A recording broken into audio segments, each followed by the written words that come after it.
Hallelujah. प्रिय भाई और बहनों, आज मैं एक बार फिर आप सबका इस होप इन फेथ वचन और प्रार्थना की सेवा में आपका स्वागत करता हूं। आप सभी को मेरा प्रेम भरा सलाम। शालोम। शांति का परमेश्वर आप सभी के साथ रहे। आमीन और फिर आमीन। आइए हम प्रार्थना करें और आज का वचन प्रभु यीशु ने हमें दिया है, हम उस पर मनन करें, उसको सुने और अपने जीवन में ले लें। दानियल के तूने प्रार्थना सुने, एज़रा के तूने सहायता की, बाबुल में तूने बेदारे भेजे, अपने लोगों को फिर से दे रिहाई, यीशु दे रिहाई,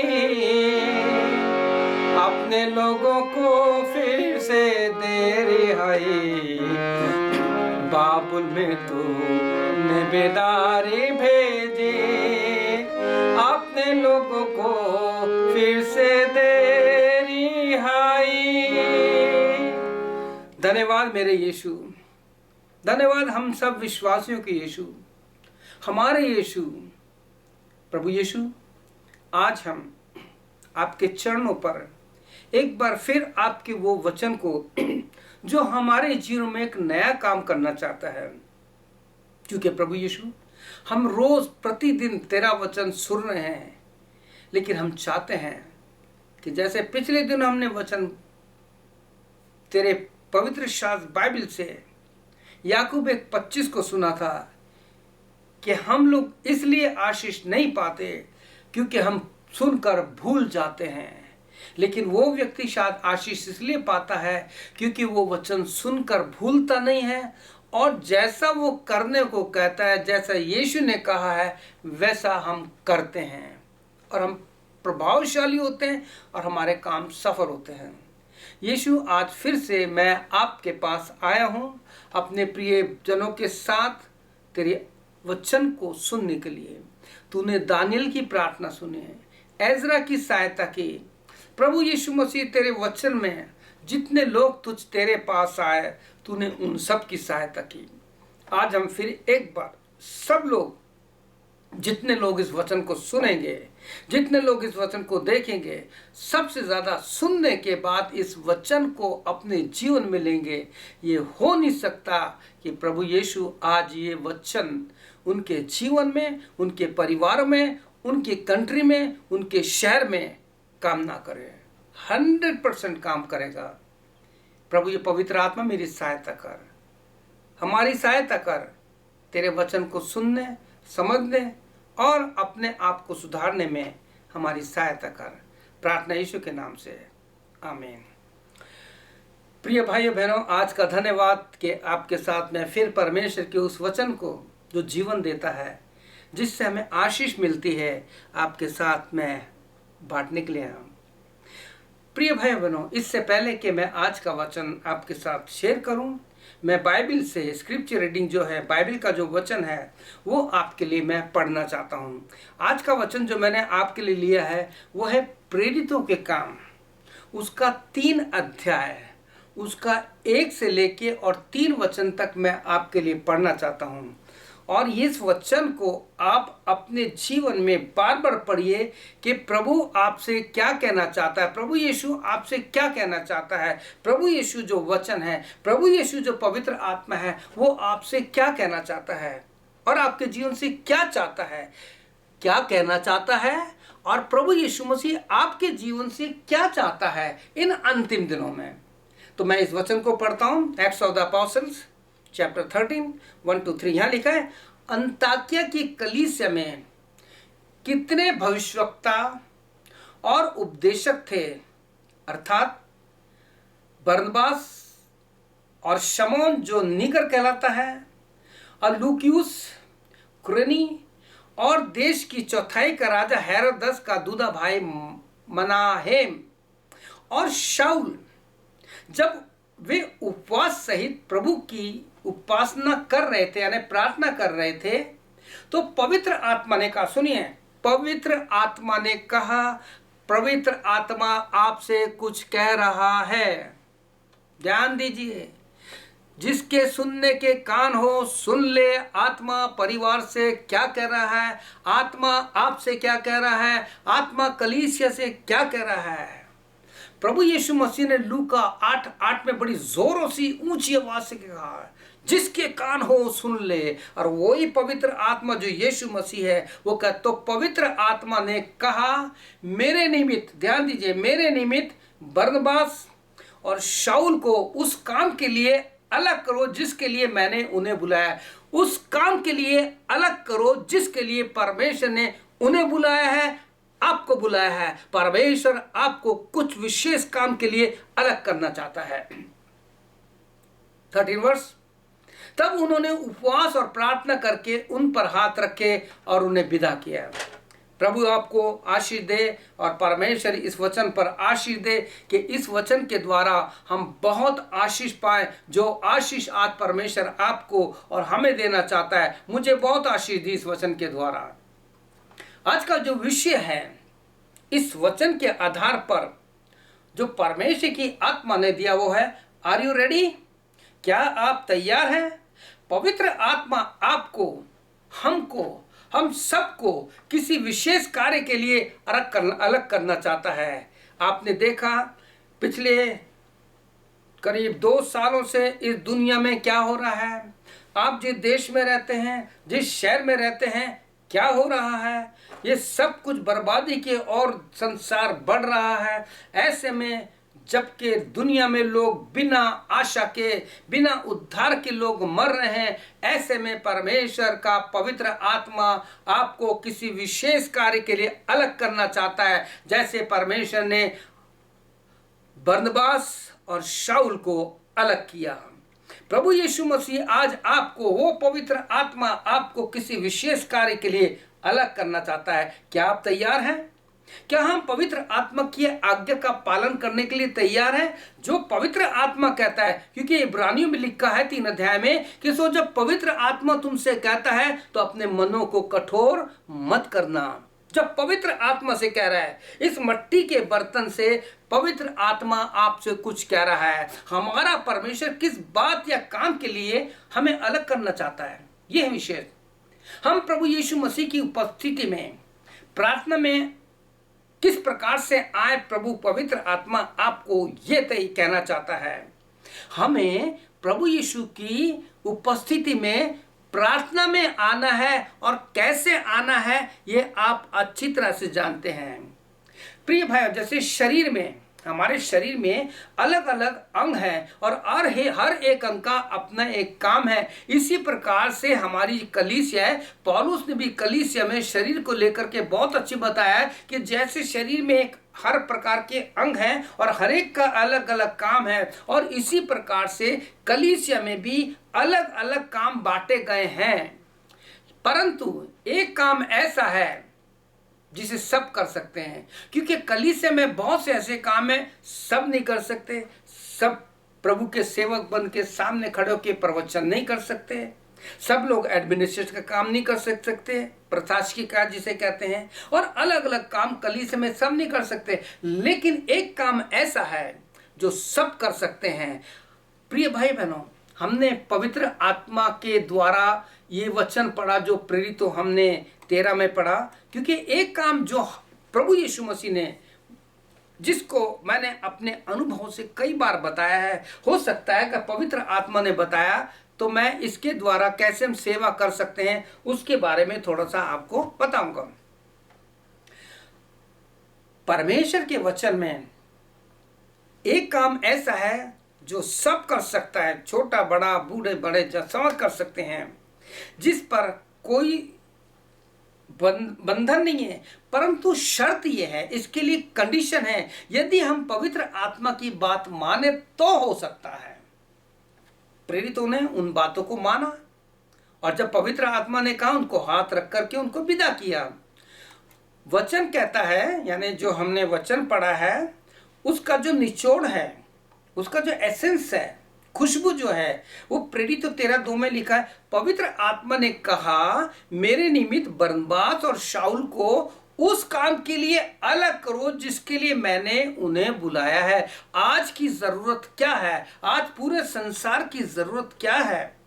आपके देश की जरूरत क्या है? मेरे भारत देश की जरूरत क्या है? मेरे एडमंटन कनाडा की जरूरत क्या है? मेरे अमेरिका की जरूरत क्या है? पूरे वर्ल्ड में जितने भी उनकी आज की जरूरत क्या है? व्हाट इज टुडेज नीड, जिसे पवित्र आत्मा ने समझाया है। और आज इस वचन के माध्यम से आपको एक विशेष कार्य देना चाहता है और उस कार्य के लिए आपको अलग करना चाहता है।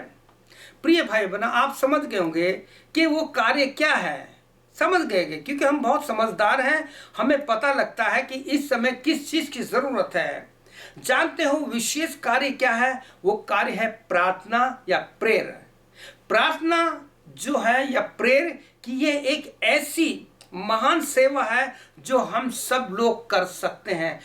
Prayer is a very powerful ministry. प्रार्थना की जो सेवा है एक बहुत ही सामर्थी सेवा है। मैं आपसे प्रार्थना विनती करता हूं कि जब आप ये वचन सुन रहे हैं, इस वचन को ध्यान पूर्वक सुनिए, ताकि बार बार सुनिए, ताकि आपके जीवन में आपकी वेदी पर एक प्रार्थना की आग लग जाए। जैसे लेविटिकस में लेवी व्यवस्था की पुस्तक के 6 अध्याय 12-13 में लिखा है कि वेदी पर आग निरंतर जलती रहे। ये धड़कता रहता है। ये जो छोटा सा इंस्ट्रूमेंट है, छोटा सा हार्ट है, ये जो वेदी है हमारी, ये धड़कता रहता है। ये कहता है कि जैसा मैं धड़क रहा हूं, जैसा मैं काम कर रहा हूं, ऐसे तुम भी प्रार्थना कीजिए, क्योंकि prayer is the oxygen of Christian life. In our personal life prayer is a very important thing. प्रिय भाई बहनों, परमेश्वर का धन्यवाद हो कि प्रभु यीशु आपसे जो कहना चाहता है वो बात यह है कि हमें इस प्रार्थना की सेवा के लिए हमें अपने आप को उन बातों से अलग करना है जो हमें प्रार्थना में या प्रभु की संगति में आने के लिए रोकती है। और इसके लिए प्रिय भाई बहनों, हमें 24 घंटे में से कम ऐसा समय निर्धारित करना है कि जिसमें हम मत्ती रचित सुसमाचार उसके 6 अध्याय और 6 वचन के अनुसार जैसा यीशु ने कहा है उसके अनुसार हम प्रार्थना करें। किसके साथ? परमेश्वर की संगति में, प्रभु की संगति में। यहां क्या लिखा है? प्रभु के वचन में लिखा है, परंतु जब तू प्रार्थना करे, आपके लिए परमेश्वर और मेरे लिए कहता है कि जब तू प्रार्थना करे। कौन कह रहा है? ये प्रभु यीशु मसीह ने कहा है। जब चेलों ने कहा था हमें प्रार्थना करने सीखा, या फिर प्रभु यीशु ने लोगों को टीचिंग दी। लूका के 11 अध्याय में लिखा है, चेलों ने कहा कि प्रभु हमें प्रार्थना करना सीखा। और हम जानते हैं हमें प्रार्थना करना नहीं आता, प्रार्थना करना मुझे भी नहीं आता। आप कहेंगे प्रभु के दास आप ये क्या कह रहे हैं? सच में ये मैं अपने आप नहीं कह रहा, बाइबल कहती है। आपने रोमियो 8:26 पढ़ा होगा। रोमियो 8:26 में लिखा है, क्योंकि हम नहीं जानते कि प्रार्थना किस रीति से करना चाहिए, परंतु पवित्र आत्मा प्रार्थना करने में हमारी सहायता करता है, आए भरता है। तो प्रभु यीशु मसीह ने कहा कि जब तुम प्रार्थना करो या जब तू प्रार्थना करे तो अपनी कोठरी में जा, यानी अपने कमरे में जा और द्वार बंद करके अपने पिता से जो गुप्त में है प्रार्थना कर, और तब वह तेरा पिता गुप्त में देखता है तुझे फल देगा। ये है परमेश्वर के वचन के अनुसार आज के समय की जरूरत। Today's strong need for this world, for your personal life and for your country, prayer is a very important। बहुत जरूरती है प्रार्थना हमारे लिए। प्रियो, हम जन्म से लेकर के मरने तक इस संसार में रहते हैं और इस नाशवान संसार में चलते और काम करते अपने आप को व्यस्त करते हैं, और एक ऐसा समय आता है कि हम इसी संसार में चले जाते हैं। सवाल ही उठता है क्या लेकर जा रहे हैं हम लोग। एक गीत है जो मेरी कलीसिया में प्रेज और वर्शिप में गाते थे, क्या दे सकता हूँ क्या ला सकता हूँ, ऐसे गीत है, मेरे को याद नहीं है। लेकिन वो गीत आपने कई बार गाया है, सुना है, लेकिन हम गाते हैं, क्या दे सकता हूं, क्या ला सकता हूं। मेरे प्रिय भाइयों बहनों, प्रभु को देने के लिए आपके पास कुछ नहीं है, केवल प्रभु यीशु मसीह इन अंतिम दिनों में आपसे समय मांग रहा है कि अपने व्यक्तिगत जीवन के लिए, अपने परिवार के लिए, अपनी कलीसिया के लिए, अपने पास्टर्स के लिए, अपने देश के लिए, अपनी कॉलोनी के लिए, अपने पड़ोसियों के लिए प्रार्थना कीजिए। विशेष अपने बच्चों के लिए प्रार्थना कीजिए, जवानों के लिए प्रार्थना कीजिए। आप जानते हैं इस समय जवानों का क्या हाल है? सोचिए, टीवी पे कैसे कैसे प्रोग्राम आते हैं, न्यूज़ कैसी सुनने को मिलती है कि जवान लोग आज पाप में बिल्कुल भर चुके हैं। अलग अलग प्रकार से बाइबल के अनुसार जो रोमियो 8 अध्याय में लिखा है, पुरुषों ने अपने व्यवहार को बदल दिए, स्त्रियों ने अपने व्यवहार को बदल दिए, अब तो जानवरों ने भी अपने व्यवहार को बदल दिए। सुनिए क्या हो रहा है, कितना भयंकर पाप है। ऐसे में परमेश्वर चाहता है कि आप और हम एक समय अलग निकाल करके इस नाशवान संसार से जाने से पहले बहुत से लोगों के लिए प्रार्थना करके अपने साथ कुछ आत्माएं ली जाए, ताकि परमेश्वर मेरा यीशु मसीह न्याय के दिन कह सके, धन्य है मेरे विश्वासी लोग, बेटे और बेटियां, तू खाली हाथ नहीं आया। देखिए जितने भी लोग हैं तेरी प्रार्थना के द्वारा बचे हैं। प्रार्थना एक ऐसी, it is behind the curtain, कोई नहीं जानता। प्रभु यीशु मसीह ने मुझे जो मुख्य सेवा दी है वो प्रार्थना की है। मुझे ये प्रार्थना की सेवा कैसे मिली थी, आने वाले दिनों में इसे मैं रिकॉर्ड करने वाला हूँ, क्योंकि उसके द्वारा बहुत से लोगों को उत्साह मिलेगा, बहुत से लोगों को एनकरेजमेंट मिलेगा कि जब मुझ जैसी मिट्टी को, मुझ जैसे कमजोर को, जिसको बोलना नहीं आता था, प्रार्थना करनी नहीं आती थी, उसने ये सेवा कैसे दे दी। तो मेरी प्रार्थना है प्रिय भाइयों, हमें अपने आप को इस सेवा के लिए, अपने आप को इस संसार की उन सारी बातों से जो हमारे को आत्मिक दौड़ में रोकती है, जो हमारे जीवन में इब्रानियों 12:1 के अनुसार जो रुकावटें हैं, हर रोकने वाली वस्तु, उलझाने वाले पाप, इनको दूर करके हमें प्रार्थना की दौड़ में दौड़ना है। मैं सोचता हूं कि आने वाले दिनों में जब ये आप सुन लेंगे, सुनने के बाद, देखने के बाद, पढ़ने के बाद बाइबल को, आप कहेंगे प्रभु यीशु मसीह मेरे अंदर प्रार्थना की आग लगा दे। गाते हैं फिर से तू आग बरसा दे, लेकिन अब तक आग बरसी नहीं है। पवित्र शास्त्र बाइबल में प्रभु यीशु मसीह की आज्ञा मानी, चेलों से प्रभु यीशु ने कहा था, जब तक वो प्रतिज्ञा जो योएल ने की थी कि वो पवित्र आत्मा तुम पर ना उतरे, यरूशलेम को मत छोड़ना। आपको एक समय निर्धारित करना है और एक ऐसा समय बनाना है, और याकूब की तरह प्रभु यीशु मसीह को पकड़ के कहे, जब तक तू मुझे आशीष नहीं दे, I will not leave you, unless you bless me I will not leave you. तुझे मुझे आशीष देनी पड़ेगी। कौन सी आशीष?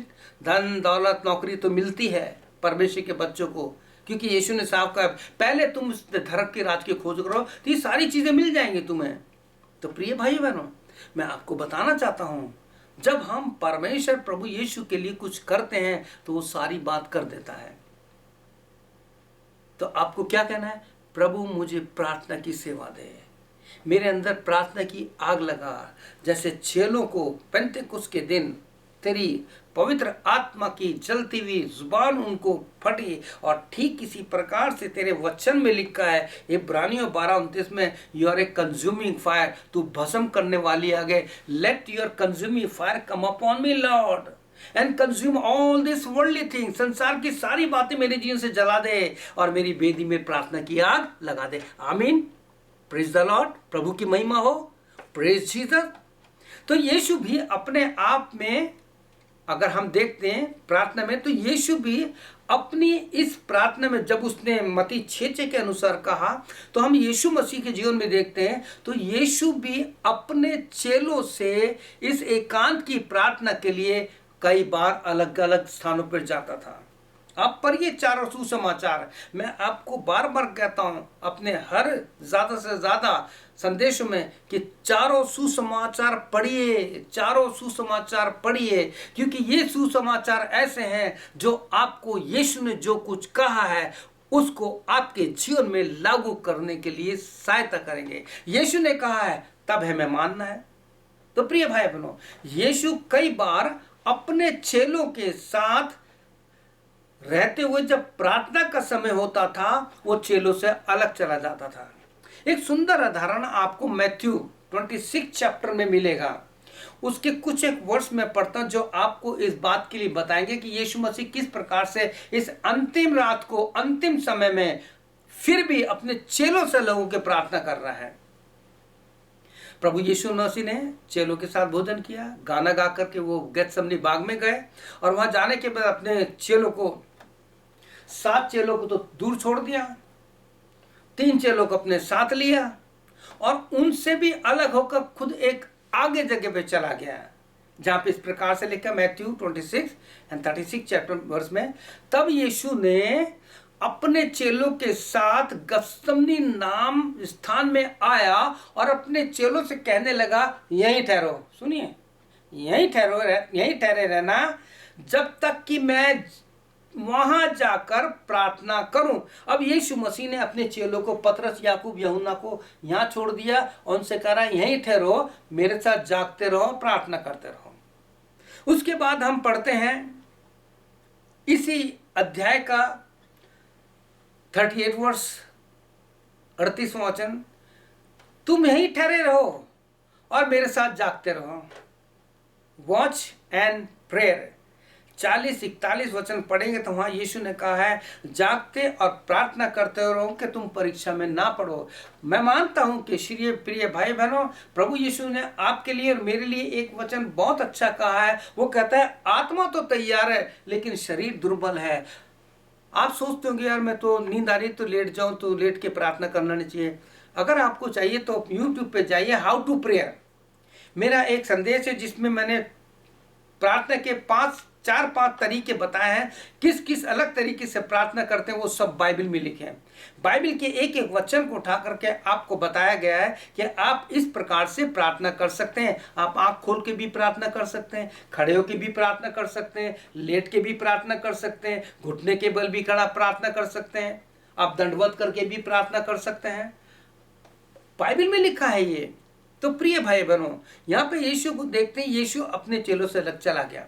अब 39 वर्ष 39 वचन का, फिर वे थोड़ा और आगे बढ़कर मुंह के बल गिरा और ये प्रार्थना करने लगा। प्रभु यीशु मसीह प्रार्थना कर रहे हैं और आप लूका में पढ़िए, आपको कई पूरी लिस्ट मिलेगी यीशु कहाँ कहाँ अलग अलग समय पे प्रार्थना कर रहे हैं। जंगली स्थानों में, मती, मरकुस, लूका, यूहन्ना में ढूंढिए यीशु ने कहाँ कहाँ प्रार्थना की। और जब आप ऐसा करेंगे तो प्रिय भाई बहनों, यीशु आपको इस प्रार्थना की बहुत बड़ी सेवा में इस्तेमाल कर सकता है। देखिए मैं एक बात कहता हूँ, प्रचार करना तो आज सब करते हैं, बच्चे भी, आप देखना होगा कि आजकल का ज़माना वीडियो का है, तो छोटे छोटे बच्चे भी, अच्छा है ये प्रचार करना, वचन बोलना, वचन को, प्रभु के वचन को लोग तक पहुंचाना। इस माध्यम से कोई भी कर सकता है। वचन प्रचार करना कोई मुश्किल नहीं है, कोई भी पढ़ के 2 लाइन बोल सकता है। क्यों? क्योंकि यशायाह 55:11 में लिखा है कि परमेश्वर का वचन खाली नहीं लौटता। लेकिन प्रार्थना जो मेरा मुख्य विषय है, आर यू रेडी? क्या आप तैयार हैं कि हमें अपने आप को इस विशेष कार्य के लिए, जिसके लिए यीशु ने मुझे आज इस वचन के द्वारा कहा है, मैं तैयार हो जाऊं? Are you ready for prayer ministry which is a very effective ministry? आप प्रभु यीशु से कहिए, lord Jesus make me a effective instrument, lord Jesus use me in a very unique way in prayer. मुझे प्रार्थना करने वाले का एक ऐसा आप यंत्र बनाइए, इंस्ट्रूमेंट बनाइए और मुझे प्रार्थना करने के लिए एक अलग रूप से इस्तेमाल कीजिए। आपको कहीं नहीं जाना, अपने घर में प्रभु इतने कमरे में जा और प्रार्थना कर। प्रिय भाई बहनों, जब आप ऐसा करेंगे ना, मैं सच बता रहा हूं, आपके जीवन में वो आग लग जाएगी, फिर आप अपने देश, अपने परिवार, अपने लिए प्रार्थना करेंगे। आप लोग गीत गाते हैं ना,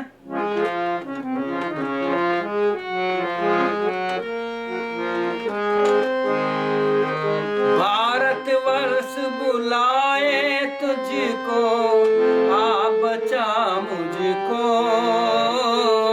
भारतवर्ष बुलाए मुझको, आ बचा मुझको, आत्माएं मरते, आत्माएं मरते, देखो हजारों पाप के सागर में, प्रभु का दर्शन, प्रभु का दर्शन, यीशु का दर्शन पाके भाई लग जा सेवा में। ना केवल भारतवर्ष, कनाडा, अमेरिका, पूरा वर्ल्ड बुला रहा है कि आप प्रार्थना में पूरी दुनिया के लिए प्रार्थना करें, क्योंकि परमेश्वर ने जैसे बरनबास और पौलुस को यानी शाऊल को एक विशेष कार्य के लिए अलग किया, प्रभु यीशु मसीह आज चाहता है कि आप उस विशेष कार्य के लिए अलग हो जाएं। तो क्या आप चाहते हैं कि आप इस कार्य में जागृत हो जाएं? तो आइए प्रार्थना करते हैं। मेरे साथ केवल छोटी सी प्रार्थना कीजिए, ताकि प्रभु यीशु इस प्रार्थना के द्वारा आपके जीवन में आग लगा देगा। आइए प्रार्थना करते हैं। मेरे पीछे आप बोल सकते हैं, यीशु मसीह, मैं जैसा भी हूँ तेरे पास आता हूँ या आती हूँ। प्रभु यीशु, प्रार्थना करते समय मुझे नींद आ जाती है। प्रभु यीशु मसीह, मेरी प्रार्थना करने की आदत नहीं है। प्रभु, प्रार्थना कैसे करते हैं, मेरे से प्रार्थना नहीं होती है। मुझे लोगों के सामने प्रार्थना करने में शर्म आती है, लेकिन आज तूने बताया एक विशेष प्रार्थना की सेवा जो मैं अकेला अपने कमरे में कर सकता हूँ या कर सकती हूँ। ये प्रार्थना की सेवा मुझे दे प्रभु यीशु। मेरे अंदर प्रार्थना की आग लगा दे, ताकि तेरी महिमा हो। मैं तेरे लिए प्रार्थना के द्वारा आत्माएं बचाना चाहता हूँ या चाहती हूँ। मेरे देश में पिछले दिनों बिना आशा के बहुत लोग चले गए, लेकिन मैं अब चाहता हूँ या चाहती हूँ मैं बहुत से लोगों के लिए प्रार्थना कर सकूं। प्रार्थना यीशु के नाम से, आमीन। प्रिय भाई, मैंने जैसे आपको बताया था कि ये जो सेल फोन है, मैंने पहले भी बहुत बताया है, जो मैं करता हूँ। कई इंडिया के जब मैं मीटिंग में था, लोगों को सिखा के आया और बहुत लोग कर रहे हैं। आपका जो व्हाट्सएप है ना, इसमें आप देखेंगे बहुत से नाम हैं।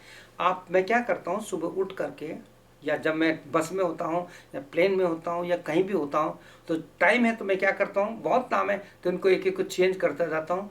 लंबी प्रार्थना नहीं, एक एक को चेंज करते जाता हूँ और उन पर उंगली रख के केवल इतना करता हूँ, प्रभु यीशु मसीह इनको अपने न्याय के दिन के लिए तैयार कर। हम सब कह रहे हैं प्रभु यीशु मसीह आ रहा है, प्रभु यीशु मसीह आएगा, तो होगा क्या? सवाल ही उठता है। न्याय होगा उसके बाद। उस न्याय के दिन के लिए आप अपने आप को, लोगों को तैयार कीजिए। प्रभु यीशु मसीह आपको बहुत आशीष दे, आपकी सहायता करे। और मेरी यही प्रार्थना है कि जितने लोग ये वचन सुनेंगे उनके जीवन में प्रार्थना की आग लग जाए। प्रभु यीशु मसीह का अनुग्रह, पिता परमेश्वर का प्रेम और पवित्र आत्मा की सहभागिता आपके साथ, आपके परिवार के साथ, आपकी कलीसिया और आपके पास्टर के साथ और आपके देश और आपकी कॉलोनी के साथ, आपके द्वारा जैसे आज तक बनी यीशु की आगमन तक बराबर बने रहे। बोलिए आमीन, आमीन और फिर आमीन। May God bless you.